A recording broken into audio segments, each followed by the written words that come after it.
There is nothing wrong with your podcast streaming service. We now control your device. This is not a test. This is Podcast of the Paranormal. Close your curtains and stay away from your windows. Lock your doors, turn off your lights. Get your snacks and drinks ready. Get to your basement or attic. The podcast is about to begin.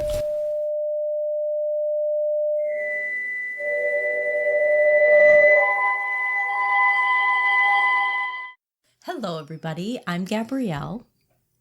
And I'm Jody. And I'm Jeff. And we are Hallowed Ground, and this is our podcast of the paranormal. Today we are going to be talking to you just about some things, some goings on in the paranormal field, some, tips and tricks and inside information, if you will. The first thing that we want to say is that in this episode, we're not trying to put others down or talk negatively about their work. We just want to ensure that those who are new to the field have the education they need to be genuine should they pursue this as a hobby or through other means. There's many people in this field that are authentic, and they do have true intentions, but then there's also that subgroup that are just willing to take advantage of others just to make a few quick bucks. So we kind of want to go into some different things in the field and, explain them to you. So how about day versus nighttime investigations? It's a good place to start. Yeah, I agree. Yeah? Yeah. How about you start with the... I'm going to start with the nighttime investigations. Ooh. So what do we know about nighttime investigations? Everybody wants to do them, right? Yeah. Yeah. Because Yeah, it's spooky, Yeah, spooky. Yeah. right? Because what you're focusing on there is basic sensory deprivation. Yeah. And I think everybody thinks that, it's nighttime. It's going to bring out more of the ghosts. The ghosts they only come out at night, Jeff. Yeah. That's what a lot of people think. And it's that's not the actual, truth sometimes. Right. So, the first thing that comes to mind is it's dark. Mm-hmm. So your vision's impaired. Yes. Right. Yeah. And what's that going to do? You're looking at What's me? that going to do? Yeah, I'm looking at you. What is that going to do? What's that going to do to your lizard brain, Jeff? My lizard brain. Your lizard brain. Well, for me, I'm like, you can't. For me, I'm going to be excited because it's like... Because, you're into that kind of stuff, right? Yeah, yeah. You like the spooky stuff. Well, we all like the spooky stuff, right? But the big thing is your lizard brain is basically telling you that it's dark out, it's not safe, right? Yeah. And you're going to want to be on edge. You hear a sound. Oh, yeah. You hear something. Yeah. Like, oh, what was that? And it's like... shifting light, shadows, right? A car drives by, all of a sudden a shadow of a few figures casts itself on the wall, but in reality it's just the light projecting through a group of people, throwing a shadow on them. Yeah, through a window. Whatever, right? What else, though? What else are you going to do when you're investigating at night? Every little sound is going to be amplified because your brain is waiting for activity. It's waiting for something to happen, right? Yeah, you're heightening that fear and awareness. It's building. You're just waiting. You're like you said, you're on edge. Well, not only that, your vision's not that great until your night vision adjusts. Your eyes right? adjust to it. So what's the first thing that happens? Your hearing is going to make up for that, right? It's true. So you're going to be on edge, and you can hear every little pop, tick, squeak. Every time you step on a floorboard, you could hear, what was that? What was that? Yeah. What? Someone's stomach growls, right, Gab? Mm-hmm. I don't know whose stomach growls. I'm not going to point fingers. It's the dog. Or who's snoring. So anyway, basically, nighttime investigations, they're going to help you perceive the strangeness a lot quicker than during the daytime, right? Yeah, but you also get a more controlled environment. There's less people out. It's quieter. Yeah, it's at nighttime. Yeah. There's not so much noise outside that you're trying to compete with. Less vehicles on the road. Yeah, that is definitely a positive, right? There's the folklore aspect, right? Yeah. So what do we have with the folklore aspect? The witching hour. The witching hour. What time is that? 3 to 4 a.m. 3 to 4 a.m. I mean, who doesn't want to be up at 3 to 4 a.m.? Yeah. And that is the supposedly the time of night when paranormal phenomena is most frequent. Yes, between that is. the hours of 3 and 4 a.m. Yeah. They're just waiting all day. You're waiting until 3 in the morning. Can't wait. Then they crawl out from under the bed. Yeah. Out of the closet. Yeah. They're charged up, ready to go for an hour. Yeah. All that time waiting in that closet. So I guess we could have Jeff talk about daytime investigations then. Ooh, daytime. Daytime investigations. So for daytime investigations, you could be just as effective during the day. They could even be more effective. This is when the activity is more active. You know, it's like technically you have all your sounds. You know you could see everything, but still though, you can still hear sounds that you think you're just waiting. Mm-hmm. It's almost like being at night. You Well, it's the same thing. It's yeah, just, you're just but you could, it's a different day. It's like laid out. How do you feel? So if you're basically like, it's almost like if you have it's something during the day, it's almost like amplified in a way. Yeah. If you have an experience during the day, because you're not expecting it. Yeah, no, yeah, Because you're just trained yeah. You're thinking it usually. to Like, think that you have to do these things at night. yeah, everybody thinks like that's pretty much when everything comes out is at nighttime, and it's like You're safe in the day. yeah, You and do feel safer in the day. Yeah. yeah, like growing up as a child, like you grow up and you think, oh my god, it's nighttime, like something's gonna be in my closet waiting, like, but then in the day you never. I mean, so that's a good point, though, right? Say you're out in a wooded area, Right. all right? You're out in a wooded area. But you're on a wooded area at night. Everything you hear in the woods. Oh, yeah, literally, that's me. Yeah. What's that? What's that? That's a bear. It's going to eat me. Is it behind me? I can't see. Most likely the bear is Run! sleeping. We have to go. We have to go. Unlock the doors. Unlock the doors. Walk faster, Jeff. Shine your flashlight there. Yeah. Jeff, don't turn your flashlight off. The bear is behind us. Yep. Jeff, don't shine it in the guy's house. My God, that thing has the power of the sun. I mean, it happens, right? Yeah. But during the daytime, you're hearing the same things, but you're not gonna jump out of your socks No. like you would at night. No. So I might just jump out of like one sock in the day. yeah. Yeah, I can see that. I mean, there is speaking of a local area that we go to that is actually out in the wilderness. Do you feel better there, Gabrielle, during the day or at night? I feel better during the day because I can see better during the day. So explain that. Like, what's going on in your brain there? So at night, I can't see. I don't know what's in the trees. I don't know what's walking around. I mean, we have the thermal camera, but that doesn't really help. But in the day, like, I can see what's in the trees. I can see if something's Can walking you see around. what's in the trees? Right. But, I mean, That's a good point. So I think what we're getting at here is basically the only thing that the change from night to day or night and day situation with investigating is it's just affecting your mood and your senses. your senses, definitely your senses. Yeah. Right? Because it doesn't really matter when you do this stuff. No. You could do it during the day, right? You could. Yeah. The time of day doesn't matter. Anytime. What do you guys like better, though? Night or day? Well, at our local spot, Let's just say, let's go to the local spot. I won't do an Estes session at night there. I'm up for that. I still want to do that. We have a really good story to tell. This is before Jeff. We're going to save that for another time. Yeah, another episode. And it's the basis for why I will not do an Estes session at night Yeah. In in this location. And that's the reason why I'm up for it. I do.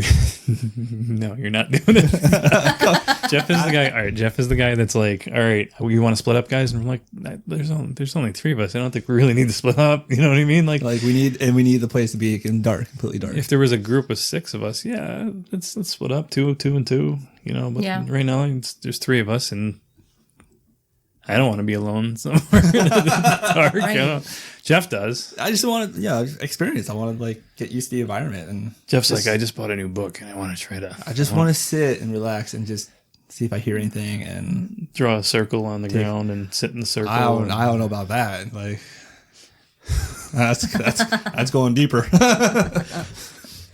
When we first started bringing Jeff along with us, he was really excited about pissing them off and pushing their buttons, and we got to keep reminding him, no, that's not what we do. I wasn't really like that.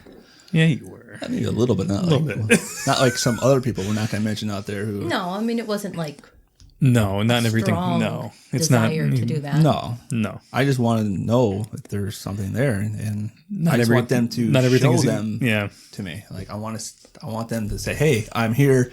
I want to see it." Like, Right. Yeah. Not everything is a demon. Nope. Yeah. No. Nope. I think the most important thing when you're investigating is your intentions, right? Mm-hmm. And I think that if you're doing this work and you're being true to yourself and you're being true to the field, then you have to have a healthy amount of skepticism. Oh, yeah. Like you can't go in thinking everything is paranormal, right? Mm-hmm. Because most of the things that you experience have logical explanations. But then you also have to have the ability to rule out the mundane before you rule in the paranormal. I have a story. Okay. So when we were at our local spot at night, do you remember that one time that so a little backstory here is this spot is known to have lights in the woods at night, but there's no houses or anything nearby. So it's not like obviously in the middle of summer, yeah, it's probably a lightning bug, but early spring, late fall, when you see them, it's just weird anomalous lights in the woods, right? Right. So the one time, Gabrielle was taking a video. She was panning from side to side. Mm-hmm. And I remember this. She recorded a light. Yeah. And we were so damn excited. Yeah, we were. That we got this thing we got on a good camera. hour of I excitement. was so excited. And we were like, oh my God, I can't believe this. And what was it? Yeah, what was it? Tell me what it was. Tell me what you did with the video. You know. What was it? You know what it was. I know what it was. I was taking a picture on my phone while she was panning side to side, and none of us put the two of those together at the same time. Until we did. Yeah. So she literally panned across me really quick, a couple frames as I was snapping that photo with the light going off. And that's what it was. And we found that out because she lightened the video and saw my silhouette. Yeah. And that's something you have to watch out for. Like you think you have something and You're so really excited. have to you really have to look into it, make sure it's 1% legit. You actually capture something. Yeah. Yeah. Yeah, because not every location that you go to is going to be haunted. That's true. That was such a bummer. That was such a letdown. Yeah. Do you think that regarding night, you think it brings out more of the paranormal, supernatural, or you think it doesn't really matter? I think it depends on the location. You think? Yeah. I don't know. To me, I feel like I don't think it really is like something that's. I think it's the same. You think it's day or night? Because you didn't originally think like that, though. no, because I were- really thought because everything I always it's like you watch shows and it was like they always do it at night. Yeah. And you were all like gung ho about Yeah. I mean, I've done, like I said, I've done my own stuff on the side, and I've done it during the day, Yeah. but it's not the same. Yeah. Yeah. Talking to yourself in your house when you're all alone. There, other places, abandoned places. Yeah. I think you also have to be wary of if you're watching these shows, if you're watching on TV, if you're watching shows on YouTube or anything like that, you have to be careful to kind of look for the people that are claiming everywhere they go, they find activity, right? They're just saying anything and everything is paranormal. Everything is paranormal activity. Yeah. Yeah. They aren't looking to kind of to find those logical explanations, right? Yeah, you want to kind of go into it with an attitude of, yeah, maybe it was, maybe it was, maybe it wasn't. Yeah. Maybe it was just, yeah. I mean, most of this, what you're doing, whether it's day or night, you're just kind of walking around, you're talking to yourself, right? Yeah. You're picking up your cell phone signal or the electricity in the walls on your K2 meter or another device, Yeah. right? But, I mean, with that being said, also don't let it discourage you if you're going to these places and you're not getting activity. Right. And I mean, the whole idea behind it all is to have fun with it, right? Yeah. Yeah, it's for just fun. go out and just enjoy yourself and just enjoy it with the people you're around. And when something does happen, right? Yeah. It's like such a rush. It is It's like that a rush. It's like, oh my gosh, this is it. This is the thing. Try to have your camera out. My God. Yeah. And we've had situations where like we walked out of a room and a door unlatched itself and we heard it and we were like, wait, what was that? And then we went back in and, we realized what was happening. The latch is like swinging and there's no explanation for that, Yeah. But there's also like a lot of boring hours that you're putting into place for that one like second of something that you cannot explain. Yeah, you're waiting for it. It's just like, oh my God, like when's this going to happen? Like, Yeah. I mean, and then sometimes you don't get anything. It's just like, okay, well, it's a little disappointing, but Gabrielle and I have gone to play, one specific place comes to mind that's known for being very haunted and a lot of activity. And the one thing I've noticed about that place is every time we go there, we get something, but it's so small, it's almost insignificant to the amount of time that you spend there. Yeah. yeah. But when, you're spending all these hours in the dark, kind of talking to yourself, talking to the other people you're with, that's why it's important to have a good group, to be in a good group, right? When you're doing this, because then that helps pass the time. It helps you enjoy the time. Yeah, I mean, it's just you guys hanging out most of the time. That's true. And you have Jody, who's the Debbie Downer. Stop it. Nobody like me. I mean, talking about like the one local group that we've gone out with, I really like the way that they do things. It's very structured. You split up into groups. You're given so much time at each individual spot in a chosen location. Yeah. And, everybody gets a gear bag and everybody gets, that time that's set aside in their location. And then you switch. Yeah, which is actually, that's a good thing. So you get to see everything. Yeah. Now, the problem with that is you're not spending a lot of time in a certain location, right? No. So there's not perfect, but... But then you also have the group before you that could have stirred something up. Well, yeah, exactly. And you're coming in now, you might catch something while they didn't catch it. Yeah, exactly. Yeah, so you might not get anything till the end of the night, but that's like the fourth or fifth group. So you might not catch anything in the beginning, but you might get something in the middle or pretty much at the end. Or maybe sometimes even at the beginning. Like if the place is very haunted, it's that's one thing you hope for. And we've been on investigations where it's not structured at all. Yeah. And it's not... Yeah. I don't want to say it's not fun. It's not... There's no structure. Not, so you don't know the order of events. It's almost like you're just being placed. It's like, okay, no, a lot of the times you're not even placed though. That's the thing. It's just exactly like you said. It's like, all right, it's 8:00 now. It's you like guys a free for all. Yeah. It's a free for all. You guys go do whatever you want. Yeah, which is not a cool thing to do. Because No, then people- everybody is like on top of each other, and Because the problem is you have the campers that pick a spot and stay there all night. that's true. Then you have then you have the jumpers that go from one spot to the next, back to the original spot. They're all over the place and they're just kind of getting in the way. Yeah, in a way. And then you have the people that are just there to have a good time, and they pick a picnic bench and they sit there and they laugh and they're loud and it's just distracting I've been everybody on else. Yeah. I've been on tours or ghost tours like that where people are they're like they don't take it serious and rude and just then they just ruin for everybody else. Yeah. And I like those ghost tours, right? Like they do those in Gettysburg, right? Oh yeah. And they're fun. Yeah, they are. If you got a good guide, they're really theatrical and all that, and that's Gettysburg for you, right? They have reenactments, and then during the day, and then at night, what do? They switch over to the ghost economy, and they start doing that stuff, right? Yeah.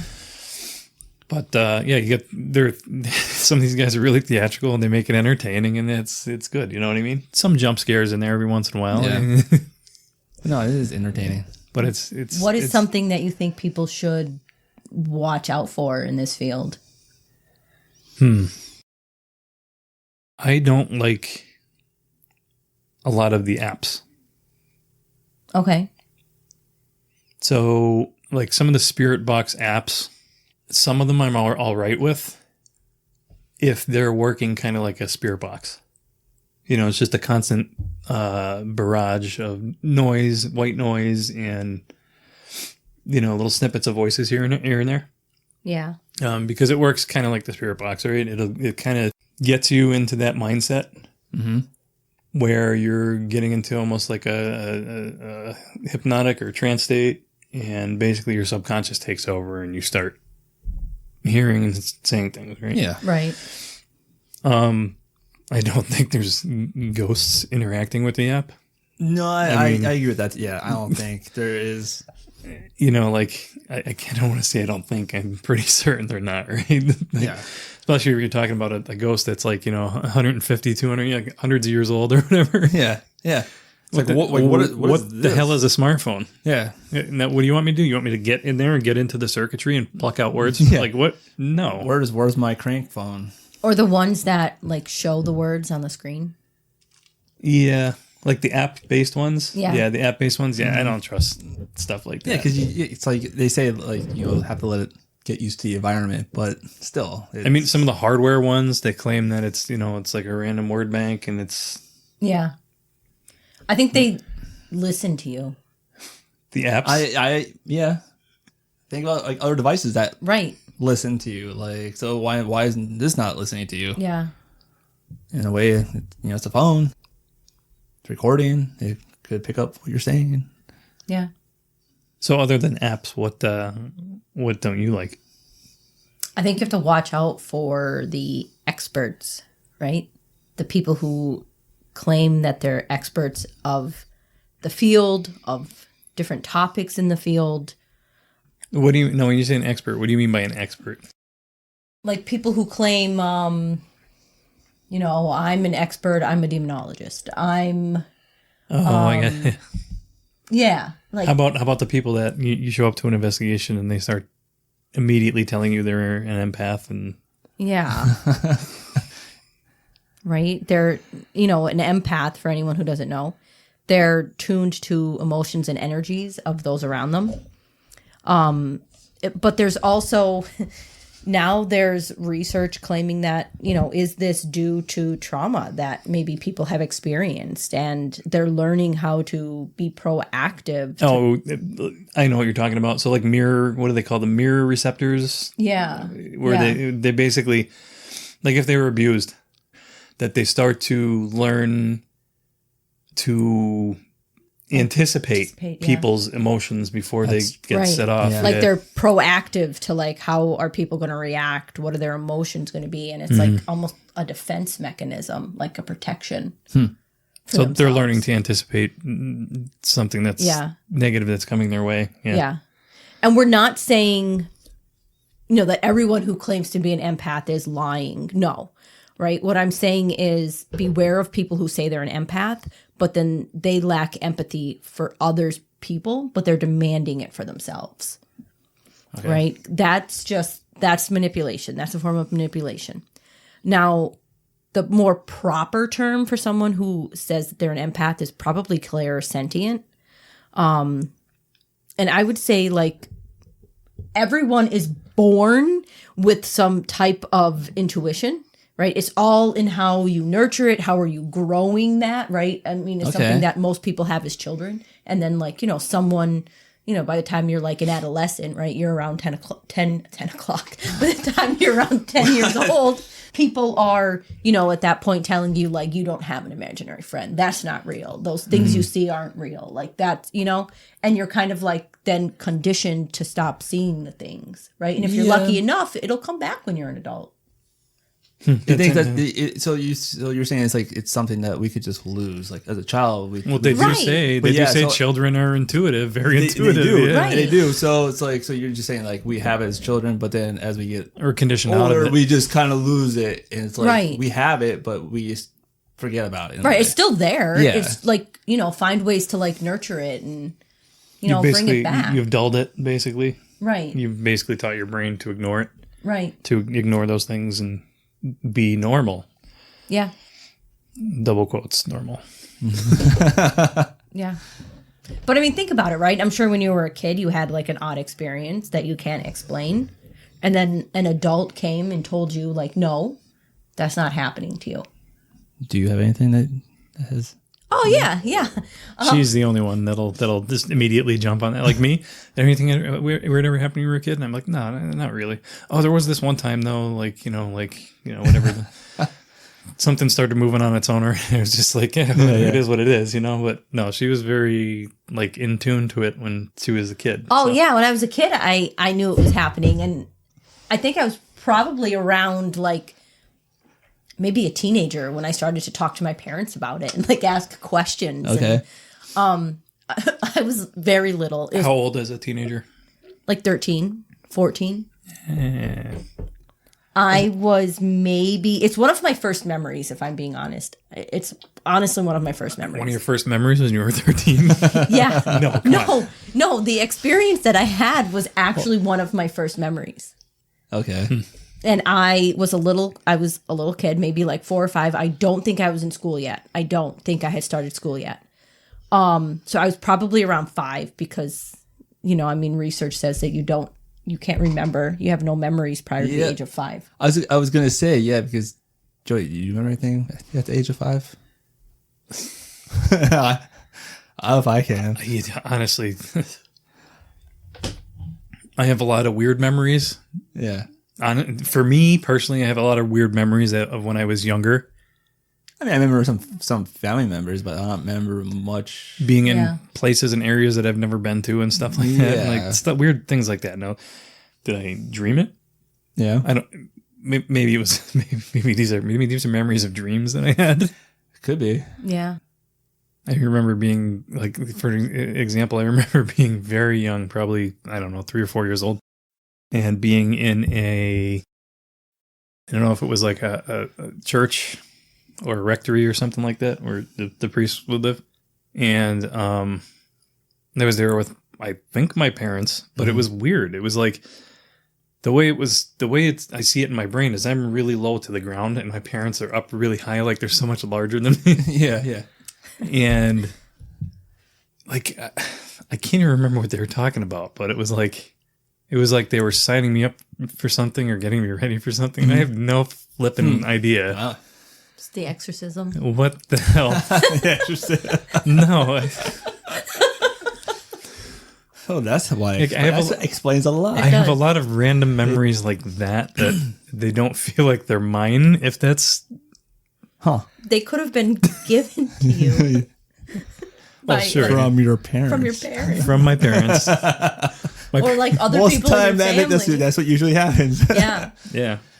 But yeah, no, I can't really recall much from my. Well, they say it about young kids vibe. too. Like a lot of young kids see a lot of weird things and tell their parents about it, and it's like, did they really see those things, Yeah. or were those? I mean, I have. were those memories given to them? I don't know. It's like, it's like I have a daughter, and when she was like really young, like maybe like 1 or I think or 2 or something, she said something about my grandfather, and she didn't know anybody. She never met my grandfather. Oh, really? He was already. He was already passed. Passed, yeah. Yeah. Wow. Yeah, it was crazy. She showed a photo, and she's like, "That's Pop Pop," and I was with my mom at the time, and my mom and I was just like, "Whoa!" Like That's a thing too. There's so Yeah. many stories like that. Yeah, that is crazy. yeah. I So mean, did your mom maybe show her a picture once? no, and- no, and I'm not going to get into it, but you know the story of everything that happened with my daughter. So Yeah. Oh yeah. Yeah. Oh yeah. so maybe there was something there. Yeah. Yeah. But No, I truly believe that like your family members who have passed on, that they're there, right? I think they're there. That they're there. They're watching over your baby before your baby is born. I agree. I think so. They're kind of like sending them down to you. Yeah. you know, and that You have to they watch do over continue to watch over them when they're born, right? I honestly feel there's a reason why babies don't talk for a year. Even a lot of people say that their kids go through something really traumatic and they start talking about family members that were there Yeah. helping them through it, and it's like they never met them. Yeah, they never met them. Like, Yeah. and which is That's a thing. I mean, that's a common paranormal occurrence. So yeah, maybe it is something that we, as we get older, we just kind of like, not in a way of bury it, but like just put it to the side. Yeah. We have it there, but we just don't have it anymore. Like the magic disappears. We lose our third eye. Yeah. We bury it. What about pet peeves? Does anybody have a pet peeve? Yeah, my pets peeve me a lot. We have an old dog. He's like 15, and then we have cats, and everybody knows how cats are. Yes. They're like little fucking demons on I have 2 cats and 4 paws. I have a dog that's kind of crazy. Who wants to hear my pet peeve in the field? Sure, let's hear it. Go for it. It's all you. I don't like when venues hype up that they have demonic or negative entities. Yeah, that's a good one. And then, not only are they saying that, but then they allow people who are inexperienced or underage to investigate, or even allow them to view haunted objects. So we have a portal to hell in our building, and you, miss, over there, how old are you? 15? Would you like to open the portal with us? Yeah. Right, right. Stand in the circle. Like, we've been places and they'll say... Well, I mean, to be fair, I've never been to places like that where they're like, "Oh, we drew a pentagram on the ground. And who wants to get in the circle first?" No, it's not like that. But I know where Gab's going with this, so I'm gonna pass it back to her. Yeah, we've been places where they'll claim that, you know, they have spirit portals, there's demonic or evil presences, and then, you know, they're just letting teenagers... adolescents go. I don't think personally interact. we've ever had someone say there's demonic, right? It was evil or dark spirits, I believe, right? Or what they said, and the portals. Yeah. And then we've been with people who say that they're an empath. And well, that one group we went with, everybody had their own little superpower. Remember, we had 2 empaths, and we had someone that... And then they spent the whole night... Yeah, I wasn't there for that. You were not. And then they spent the whole night asking questions about things that they were picking up on, but no one was able to validate their claims. I would have liked to be there for that. Yeah. I mean, I get it, and I understand why people would say things like that, but, like, you don't have to have a special talent or, like, a superpower to do this work. You don't. Yeah. Right? I mean, they were doing it in the Victorian era, and they didn't, you know, I mean, they had spirit trumpets, which, I mean, were just like a horn you would stick in your ear, and they would say that it would amplify the spirit voices. So was this like the old? So wait. Was this like the old hearing aids that were an ear horn? Yeah, that's what I'm picturing right now. Yeah, yeah, very similar to that. So you're saying that like they have this like the old device cartoons that you put up to your ear and yeah, you could hear like spirit voices through it was their claim. I mean, we have stuff I've like never that used today, one, right? But I'd love to. We have the parabolic microphones now. Yeah. They do the same thing. yeah. To pick up voices and all that. Yeah. I mean, you're amplifying that sound so much. Who's to say you're not picking up on a conversation out on the sidewalk? You know what I mean? Yeah. Like, I mean, their intentions were good, I guess, right? Yeah. The spirit horn. I mean, I see what they're trying to do. Yeah, they're Yeah. trying to amplify the sound and pick up stuff that I hear a sound coming through. It sounds like a rumbling. Right. it's Gab's stomach. I'm glad that you finished that. We have actual recordings of that too. We do. We're Yeah. like, what was that? Oh, you're. Guys, that's my stomach. What was that in my stomach?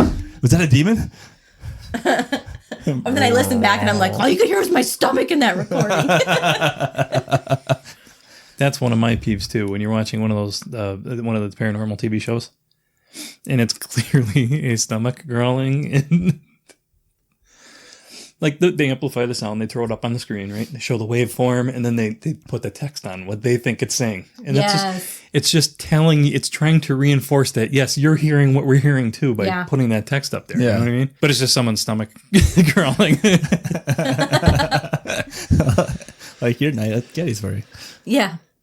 And But again, I'm not saying that, like people aren't capturing something, that might be legit. I'm just saying Yeah, you don't know. Like, no, you don't. you don't. You have to debunk it, and then if you can't, you just have to keep looking at it and thinking about it. Like I don't know how many times that we were going through a recording and we hear like I think we heard like a grunt or something like that. Mhm. Yeah. And you get all excited about that. You're like, wow, it's like a growl or a grunt or something like that. It's strange. You know what I Yeah. mean? And then you listen further into the recording again, like, weeks later. And then you hear like, like the person has, they're like making a sniffle or something like that, or they're doing. Yeah. You realize, yeah. Like your stomach makes a sound again. Your stomach makes a sound again. Yeah. So. Or somebody in the distance is like clearing their throat. But then it's hard too because then but at that time you're like, did I do that? Did my stomach make that sound? But then you just don't know. Like, Yeah. But I think, the overarching view of it all is that you're probably not going to run into a demon or an entity that means you harm, right? Mm-hmm. It's just not as common as everybody wants you to think.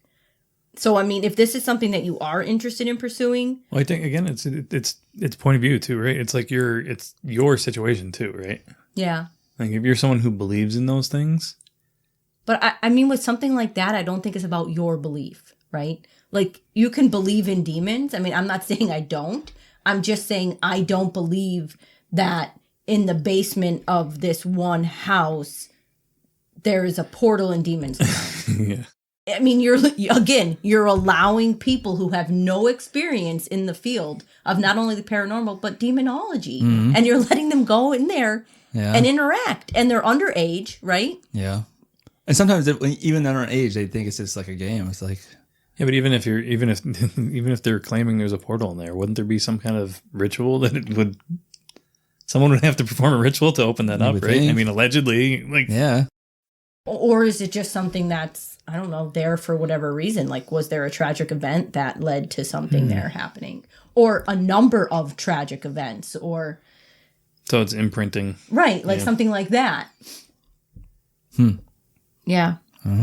Because I just don't see, these haunted bed and breakfasts. Do you think like maybe from thousands and thousands of people going to these, that they're opening something up? It could be. Right? It could be. It's all speculation, right? Yeah. I'm just asking your opinion on it. Like all of your intentions that you're putting in, that people are putting in when they're going there. Some of them are staying and they're lingering and they're. But are they creating a portal to hell? No. Or are they creating a perceived construct? Yeah. Like it could be almost like a. They're creating the idea that there's something there. Yeah. Yeah. It's a construct. Like a residual haunting, in a way. Yeah. What do you think about the REM pod? I don't like REM pods. I'm not a fan. Why? No. I don't know. I've never used one in an investigation that was. Let's talk about the device. What does it do first? What does it do? Opinion. So it's supposedly, some of them have temperature meters on them, right? Yeah. Mm-hmm. But they all have, basically, they create like a EMF bubble field around the device, right? Yeah. Yeah. As soon as you get the closer, it will go off. Anything with an electrical signal, like human beings have from their nerves, they have an electrical signal. So anything with an electrical signal, if it passes through that bubble that it generates, it lights up. Yeah. Right? Mm-hmm. That's supposedly how they're supposed to work, right? Yeah. What happens when someone uses a walkie-talkie around one? Oh, and it goes completely go off. It goes crazy, off, right? wacky. Yeah. So what happens when your Wi-Fi router has a burst? It goes off. I mean, it could, right? Yeah. It could. Same thing with the K2 meter. Yeah. I'm doing on Jeff right now because he built a REM pod. I did build a REM pod. I was just wanting to see if it actually worked, and actually, I actually made it work. It works. Yeah, it works. If you pass your hand close to the antenna, it works. It does go off. It will, work. and as you get closer, it will go. It will light up to the other colors. It does exactly what it's built to do. Yeah. But we have no idea if But it did go off at one point when, at our we special did. place. Yeah, we like, did. and then, I mean, you could say, At their I mean, special place. yeah. in the middle of the woods Yeah. on a rock where there's no electricity or anything nearby. Yeah. So I mean, it's just something that's like, it's hard to explain. Like, I blame his soldering. It's just hey, my soldering is good. It's the minerals in the dirt. Could be. Jeff. We mentioned before. Jeff likes to build things. I do. So Yeah. when he has these ideas and he's like, they throw $20 worth of parts together and Yeah, it is. build something that normally costs almost $200. Yeah. Sure, go for it, dude. Yeah. Why not? It's like what you just said, like $20. We're in this to have fun. Yeah. Yeah. How about you, Jeff? I don't think you answered yet. What your biggest peeve? Biggest peeve. Oh, I mean, no, like, I know what it is. you know what it is? I know what it is. I want to see if you get it. I don't know if I'm gonna get it. He wants to see if you know your own biggest pet Because peeve. we talk about it all the time. We do? Literally. Oh yeah, You and I? literally all three of us. Every time we go on we book an investigation. You always bring this up. Oh, I think I know what it Are we is. talking about the good vibrations? I thought that too for a second. Oh my god! Good vibrations, Gettysburg, 2024. We'll get shirts. We should make shirts. Oh my god! Good vibes in Gettysburg, 2024. Wow. Could be like a college shirt with the big 2-4 on it. Jeff, get on that graphic. Okay, that's my next design for you guys. I can do for you. That'd be the third. Do you know what it is though? Honestly, I want to know what here. I want you guys say it. Keeping the flashlight on in the dark? No. that's my peeve when Jeff turns the sun on, when he lights the Oh, sun no. up. I mean how Jeff is always saying, I'm like, like- and no flashlights. We're going to go complete dark. flashlight, complete darkness. That's like, I want darkness. Like, That's Jeff's motto. He does want the darkness. He Yeah. also Like- hates when we book a place and there's too many people. Oh, yeah. yeah, I think that's his. I think that's his biggest pet peeve. But I would want to see how he answers this. yeah. No, I agree with that. 100%, 100%. I don't know. I just feel like it's better off as like how we are right now, three of us. Or Oh, yeah. if there's a fourth, I'm fine with that. Right. But I mean, we go with like 6 people. When there's like, more than 20, it's just like, It's then, like oversaturated. yeah. And then you get some people in the group that, Suck. yes, 100%, that like, they just don't get involved with it.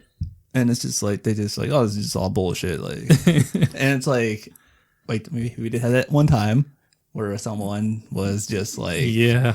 was like dead in the water. Yeah. So it's like, but yeah, that is one of my biggest peeves. Like, definitely that. We Yeah. had a guy talk to a thermometer. Yeah, we did. We had a guy talk to the thermometer, and he kept talking to it and saying, like, literally having a conversation with it.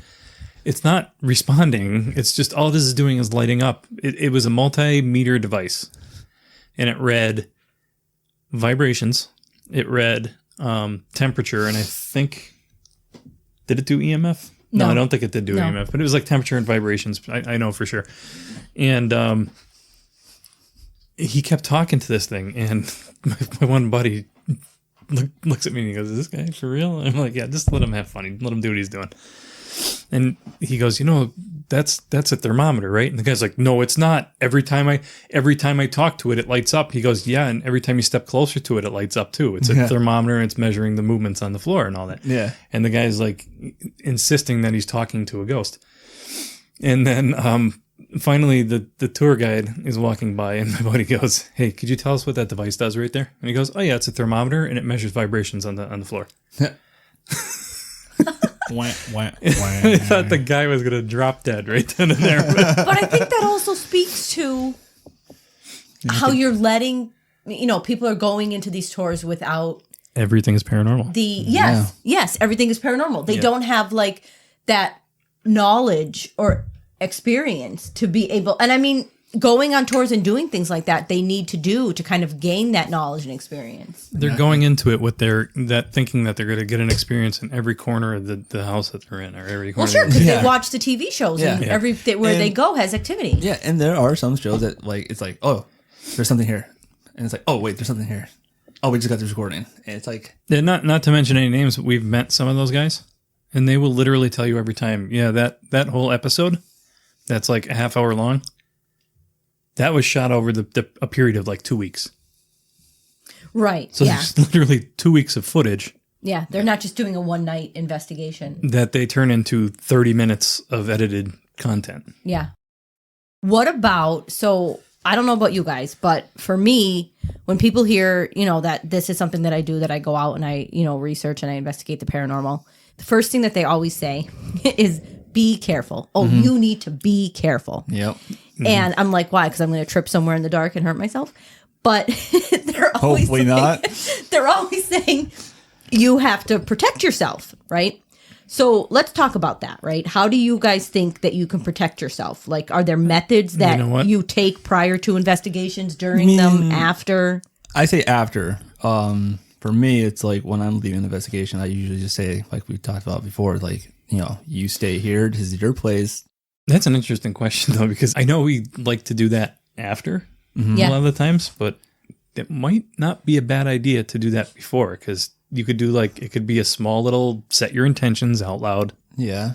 You could do like offerings, or we're here to open up a channel of communication, for a period of time. And, and then when you're done, say, all right, that's it. We're done. You have to also be careful, though, like where you're going and what you're giving offerings to. That's true. Yeah. Because you don't want to end up in some type of relationship that you don't want to be a part of. But again, because with people saying, oh, you have to protect yourself like that, again, that's because that might be what they're seeing on TV. That might be their upbringing. Were they Catholic? Were they evangelical? I mean, maybe it was, going even further, maybe you're Hindu, you know what I mean? Yeah. It goes back to your values and your beliefs surrounding yes, that's what I'm getting the at. paranormal and spirits, and how you within your culture, your values, your belief set, how do you interact with spirits, right? What are they? Are they negative within, your belief set? Are they positive? What is the kind of connotations that surround them? Yeah. Yeah, it depends, right? You have some cultures that literally talk to their dead loved ones, right? They do, yeah. And there's some I'm not saying literally they are talking to their dead ones. I'm saying they believe they are. Yeah. So it all goes back to power of belief, right? Yeah. Yeah. So again, if you want to protect yourself and you think you have to do that, go ahead and do it. Yeah, that makes you feel comfortable. If it makes you feel comfortable, if it makes you believe that it's protecting you, then all means do it. Goes back to power of prayer and ritual and you could. People go to church every week, right? That's one big ritual every week, a weekly ritual, right? And you're doing that to what? To reflect on yourself, to prepare for what's ahead, to ask for protection and forgiveness, right? Yeah. So it's all power of prayer and belief, yeah. But what if you feel if you actually did bring something home, what would you how would you take care of that, or how do you think I don't know, because that's never happened to There's me. So many things though that you can do, right? I like to research the area, the location that we're going to, and protect myself with the knowledge of kind of what are we stepping into, what could be here. One of the biggest things I think is just don't provoke things that shouldn't be provoked. Yeah, right. That's one thing you don't want to do. Yeah, avoid touchy subjects too, right? Depending on the situation you're going into, be careful of what research. Research where you're going. Do not just go into a place where just don't go in blind. Is that right? Is that bad then? I like to go in without knowing anything. No, because you're not going in there to try to provoke something. We have Gab here to pretty much explain what we're a resident researcher. Yeah. Yeah. Don't poke are you an expert? No. No. I'm just saying don't poke the ghost bears. Yeah. Don't poke Don't poke them. Don't poke the ghost bears. And then there's one method for preparing prior to the investigation. You could meditate, right, in a way. A lot of people do this. A lot of groups will actually do this if you're going out with them. It's pretty popular in the community. You're envisioning yourself being grounded, right? You're on the floor You're on the ground. You're starting to see, like the roots are starting to come out of your feet. They're securing you into the ground, into that spot. Then you're imagining like a white light in your hands, right? And then you're growing that light to then be able to surround yourself and protect yourself, right? And that's kind of your way of being able to protect yourself with that light. There is, I personally like to just be like really literal about it in my approach. If you just say it like with intent, say it with authority and with belief, set the boundaries, set those intentions, right? For the experience. I like to let the ghosts know they can't follow us, right? Yeah, and that's usually the same, but we all do it pretty much, like as we're leaving investigation. Yeah, but like it's not just enough to say it; you have to believe it, right? If you don't believe it, they're not going to believe it either. Yeah, you have to be like, it's almost like you're being stern and right. It's not like flirting, like don't follow me home. Yeah. So if you don't believe in any of this stuff, then how does your belief system affect it? I think that's an interesting question. I kind of flipped that one on you, huh? You kind of did. Yeah. I mean, because you could look at it from the aspect of like when people talk about like curses and hexes, right? Mm-hmm. If you're cursing someone, if you're hexing them and they don't believe in it, then are they really affected by it? Yeah. Like they say that, right? So is it something like that? Or is it just like a phenomena that's present and whether you do or don't believe it, like it's still going to attempt to interact with you? Yeah, it is. It could still like you're just in that environment and it could attach to you. Right. Because I mean, how many people are even skeptics? Though you believe or not believe, if it's there, it could come home with you. I mean, how many people are like a lifelong skeptic until they have an experience? But there are other ways too that you can protect yourself. A simple way is you just kind of like go over your body with your hand and you just like kind of like wipe things away that you think might be attached. Think of yourself like when you're like wiping dust or dirt off of your clothing, like in a similar way to that. There's also showering after an investigation. That's like literally cleansing yourself. Can I bring my dude wipes? No. And if you wash yourself from your head to your toe, that's the way to banish things. But if you're washing yourself in reverse from your feet to your head, that's kind of a way to like receive things or try to draw things into you. And this is something that I've done before. When I just felt like things are like really heavy, I'm just like, I'm showering after this. Like I have to get it off. Okay. I also like to sometimes I'll just change my clothes and I just feel like, these clothes were at that spot. They're like, do you really infected? I have to get them off. So you really feel this way, like that just by taking the clothes off and thinking that this will help you be cleansed. Yeah. Yeah. And sometimes like I will always like when we all go to like that to our spot, I will come home, I will take off my clothes and I'm like, they're done. They have to get washed before I can wear them again. Yeah, she does. But it's like, but what does that matter though? It could still be attached to you, not the clothing. Right, it could. But that's why you take like these other methods too, right? You could burn incense and cleanse yourself. Think about it like the same thing with the hand, like, drag the incense around your body and use it to cleanse yourself. You could use a crystal, right? A crystal that you believe would have cleansing power.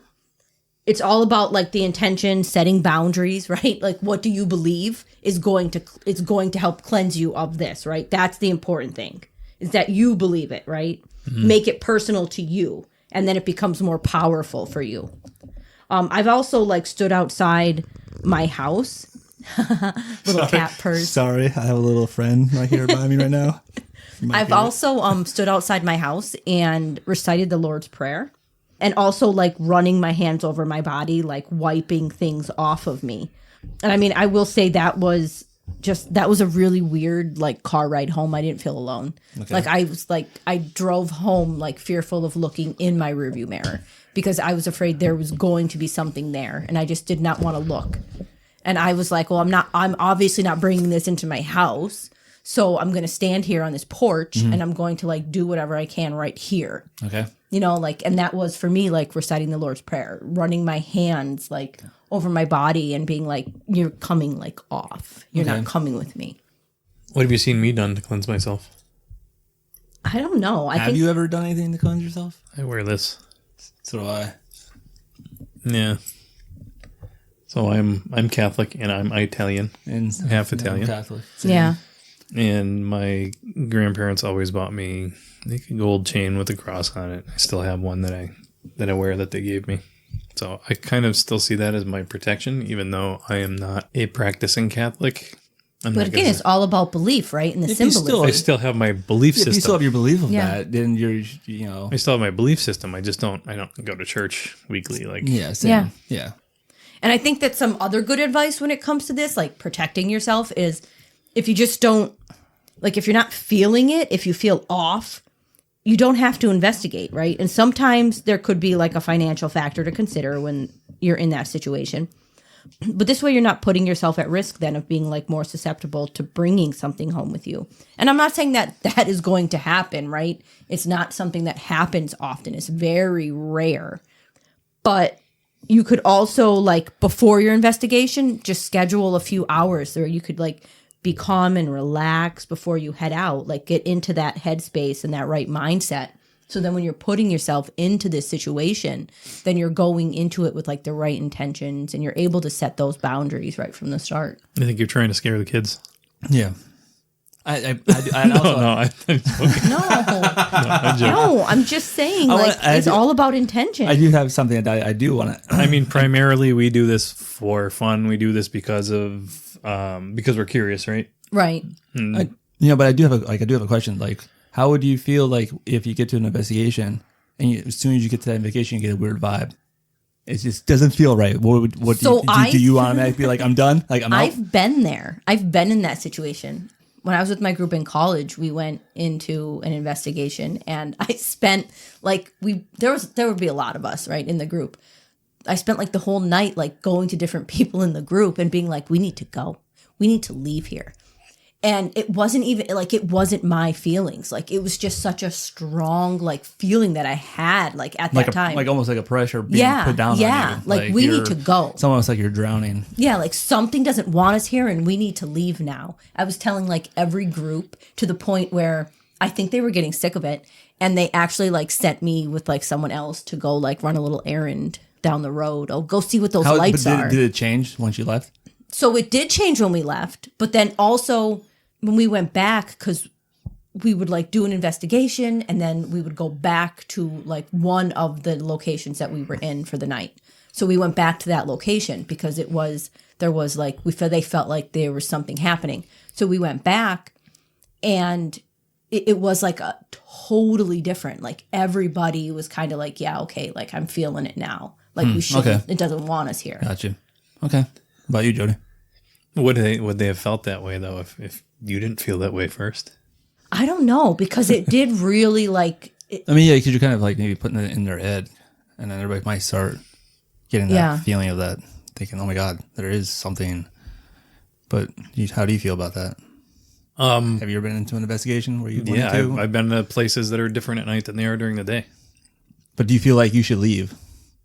Like as soon as you get there, like, oh, I'm not feeling right. I should just leave this place right now, not take the chance.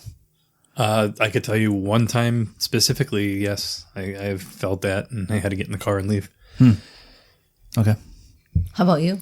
Me? Like I haven't been on that many investigations, but like, our special place, first time being there, I felt, you could just tell there was something, it just didn't feel right.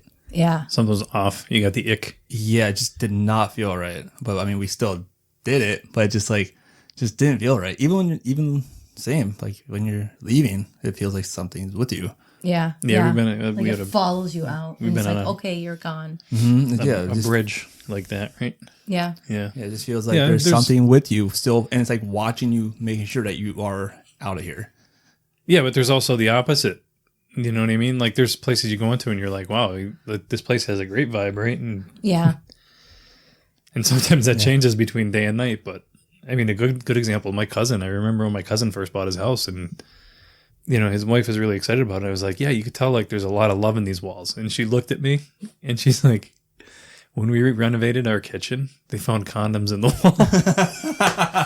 There was literally love in the walls. There was love in the walls. So yeah, I think that's a good one. Okay. I mean, I've never really gotten really scared where I mean, yeah. See, I haven't gotten scared. It's just that I just feel like it's just Gab's done it. I mean, something's like it's just something that's changed. It's like when you get there, it's like it just doesn't. Gab's just done it. vibe. She's done it to us. We Yeah. have to leave. We have to leave now, and it's like we're terrified because like, what is she? Why is she being like this? I hate when it happens to me. Like it's not. It feels like it's not my feelings, and it's so strong, and I can't. She'd be like the one that would just trip us as she's running. Stop. She's like, take them. yeah. She'll trip us. She'll totally trip us. She's got a large lizard brain. That fucker's working good. She'd be like, Jeff, give me the sunlight, and then I'm tripping you. Like my fight or flight kicks in, and I'm like, bye, take them. Yeah, you would. I'd be like, give me the flashlight. I'm going. So if you were going to bring out like an amateur group of people on an investigation, is that something you would do then? You would teach them like a little pre-investigation sort of ritual and a post-investigation ritual, like cleansing. I feel like that's something that they should know. Yeah, and even just like a little bit, like a little thing, even like a pre ritual, right? Like I'm really big on like self-care. Like I really love self-care, and I think it's really important, right? To like fill up that cup, like with the things that you really like. So then like Netflix. Yeah. So then when you're like doing the things that you don't like, right? You're not like pouring from an empty cup, right? You already have that like full cup to be able to pull from. Yeah. You're energized. Some positivity there, you're ready to go, and you're fully charged. Yeah. So I mean, doing something that you enjoy before the investigation could be helpful. So good at self-care, aren't I? No, he's not. What about you, Jeff? Are you good at self-care? I hope I am. I seem like I am. Do you think Jeff is like, what is self-care, and is it what I think it might be? No, I think Jeff is good with self-care. For everybody listening out there, I guess I am. You made him feel good now. No, you're good at self-care, Jeff. I appreciate that. Yeah, you got your hobbies and your video games and your hobbies and your makeup and artwork to kind of keep you busy, right? I do. Yeah. That keeps me busy. Because self-care is not about, having a drink and watching a movie on TV and stuff like that. Taking a shower is not self-care. It definitely is. No, it's not. Come on. No, it's not. I mean, it's literally a hygiene practice that you do on a regular basis. You've never taken a shower just because you wanted to feel good. I mean, yeah, sometimes. So then that's self-care. Again, I mean, it's not self-care. Okay. It's not. I'm not going to get in the middle of this. Apples, oranges, tomatoes, whatever. I mean, there's so many other things that you deserve to do for yourself besides just taking a shower and having that basic, thing that you're doing anyway. Like eat pizza. Pizza.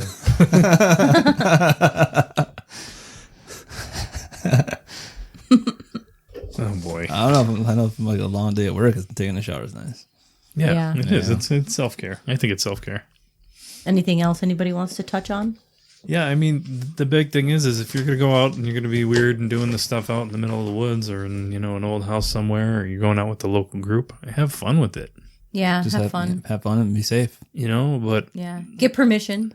Definitely get permission. I don't want to say take it seriously, but don't go in and ruin everybody else's time. You know what I mean? Because you don't believe any of this stuff. Just go out with the intention of having fun with it and, being curious about what's out there and, just see what happens. Yeah. I agree. Do you guys want my question? Well, here we go. I'm going to get used to this. I'm telling you. I'm going to do a little drum roll. So, do you think that drinking alcohol, right, being inebriated, do you think that it would make it easier or more difficult to communicate with spirits? Jeff, how's that bourbon? We're drinking already, so how's that bourbon over there? It's fantastic, actually. Is there any left? No, it's all gone already. I could go for another. It's a little warm. I mean, I'd love to experiment with it. Would you? I mean, you really think that? Yeah, like, I'd like you to. think that like being drinking and you think it will? I mean, just as an experiment, you know what I mean? Yeah. If you're a psychedelic drug user, I mean that people literally leave their body. They go to other worlds. They see, some of them see God, right? They do. So I'm not saying I'm going to drink some bourbon and, you know, rocket ship off the planet and see God, but I mean, it might be something. I would like to experiment with it. I'd like to get a little buzz and get on the Estes, see what happens.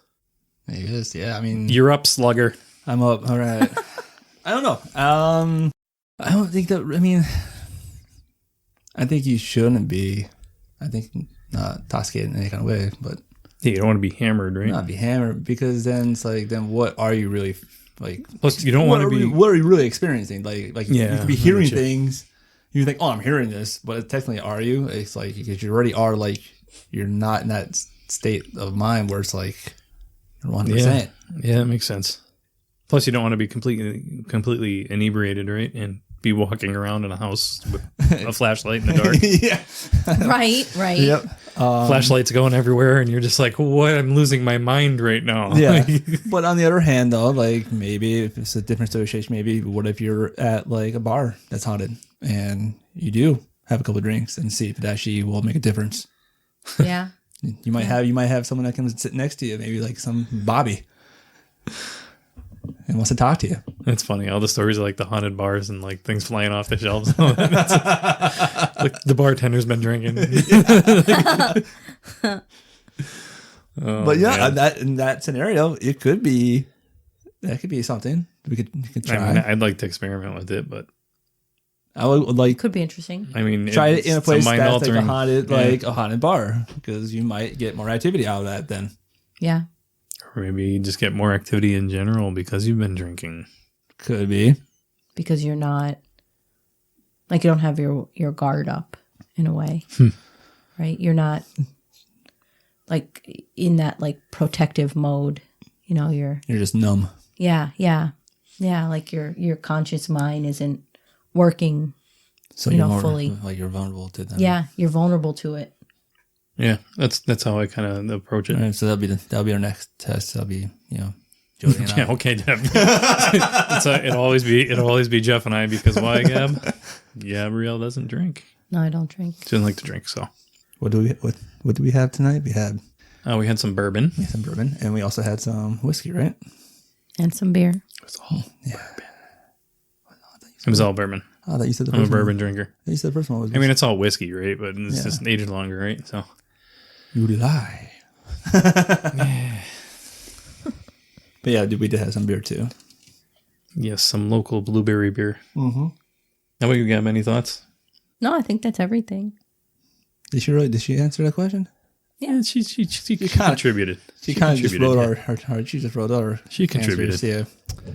Good job, Gab. Good job. You're the glue, Gab. She's the glue. Well, thanks for joining us, everybody. Yeah. We'll see you soon.